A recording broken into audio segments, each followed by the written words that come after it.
Good morning, dear students of class 12th.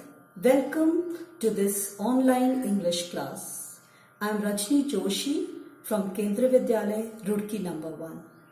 So before we begin today's class, let us reflect and ponder on these lines. I am just another child standing by the garbage pile, wearing torn clothes, disheveled hair, and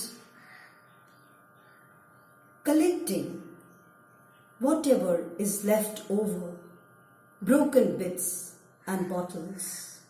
We are the vultures of the cities, and like all vultures, we too are looked down upon.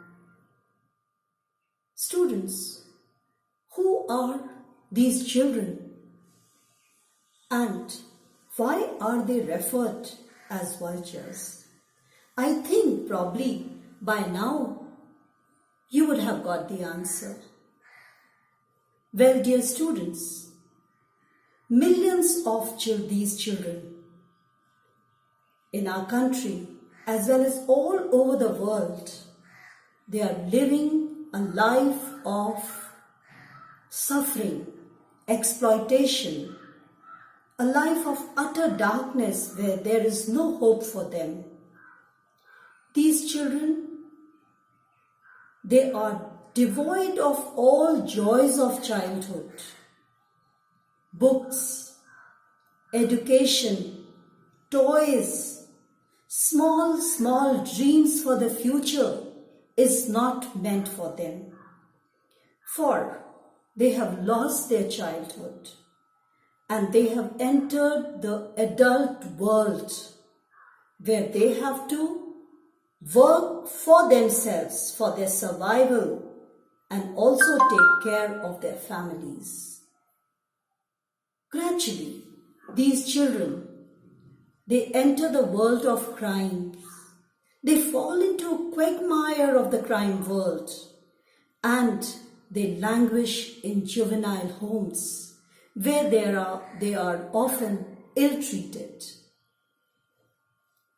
So, in this session, we are going to take up an overview of the lesson from Flamingo's second chapter, Lost Spring, Stories of Stolen Childhood by Ernest Young. Now, before we take up this lesson, let us try to know a little bit about the author, Ernest Young. Ernest Young, a noted columnist, author, and a journalist. She is not only of India fame, but world fame. If we look into her life background, she hails from an aristocratic family, a family of literary tastes. Her father, mother, brother, they were renowned Urdu poets. And she did her schooling and education from Hyderabad, Osmania University, and also went abroad, United States, to pursue higher education. Some of her noted books are The Unveiling India,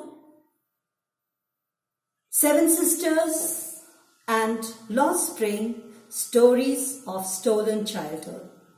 An excerpt from this book of hers is in your English curriculum of CBSE in the NCERT textbook, Flamingo.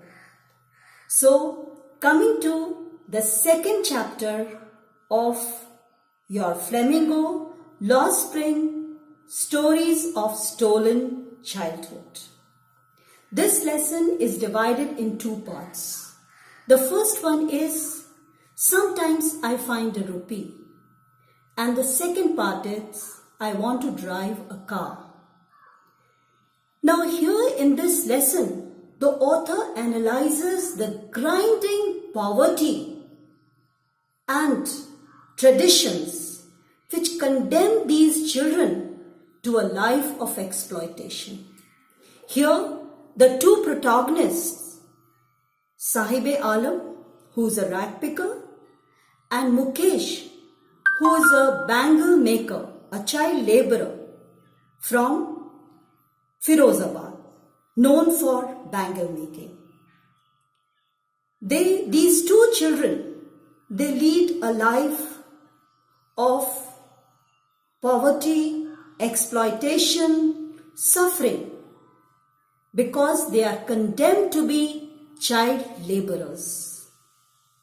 And we further get a glimpse of their life in these pitiable stories of exploitation. They are instances which are full of fortitude and resilience, where we come to know these children who represents all street children in a very moving manner, in a very touching manner.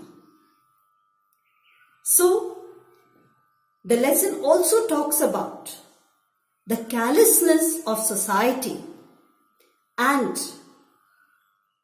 the so-called policy makers towards the sufferings of the poor. These two children, they have lost the innocence of childhood. Their dreams are shattered, crushed, because they have to work for their survival as well as they have to take care of their families. This is the first session of the lesson Lost Spring. This session will be taken, the entire lesson will be taken in say 2 or 3 parts. You will be shown 2 or 3 videos. 2 videos. One is based on the first part, which is Sometimes I Find a Rupee, story of Sahib-e-Alam. And the second part is Sometimes I Find a Rupee. The third video will be based on a recap of the lesson. Then it will be followed with resource material, where you would be given short and long answer questions, extended exercises, understanding and appreciating the expressions used in the lesson. So, and finally, the author through the lesson is making an appeal to the society to put an end to this curse, to this social evil of child labor. And for this, all of us have to work together. Thank you, students. I hope you all have enjoyed your English class.